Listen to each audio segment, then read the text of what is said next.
جب ایران کے صدر نے کہا امت مسلمہ کے اتحاد کی بنیاد علامہ اقبال کی شاعری ہے، تو وزیر اعظم پاکستان نے غزہ اور کشمیر کو ایک جیسا المیہ قرار دیا۔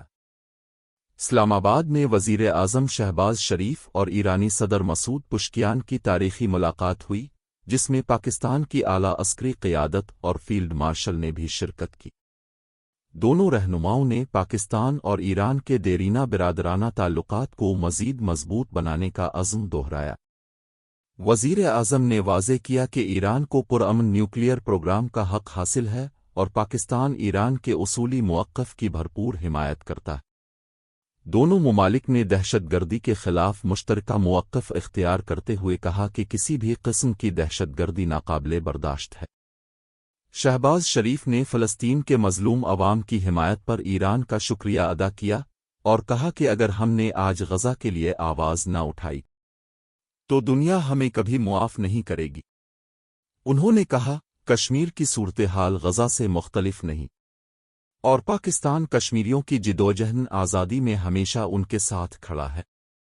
ایرانی صدر نے اسرائیلی مظالم کے خلاف پاکستان کی حمایت پر شکریہ ادا کیا اور کہا کہ امت مسلمہ کے اتحاد کی آج پہلے سے کہیں زیادہ ضرورت ہے۔ انہوں نے علامہ اقبال کی شاعری کو مسلم دنیا کے اتحاد کی روح قرار دیا اور وزیر اعظم شہباز شریف کو دھورائے ایران کی دعوت بھی دی۔ دونوں ممالک کے درمیان 13 بڑے معاہدوں پر دستخط کیے گئے، جن میں تجارت، آئی ٹی، خوراک، ریلوے، ہوابازی اور دیگر شعبے شامل ہیں۔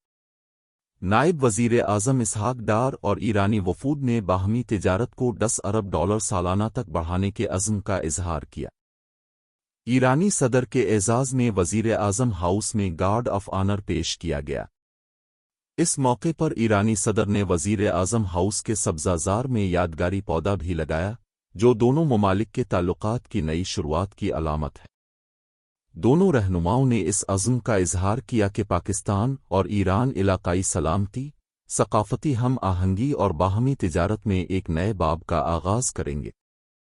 یہ ملاقات نہ صرف ایک سفارتی پیش رفت ہے، بلکہ امت مسلمہ کے اتحاد کی ایک روشن مثال بھی۔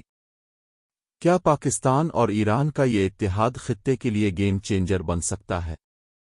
اپنی رائے کمنٹس میں دیں، ویڈیو کو لائک اور چینل کو سبسکرائب ضرور کریں۔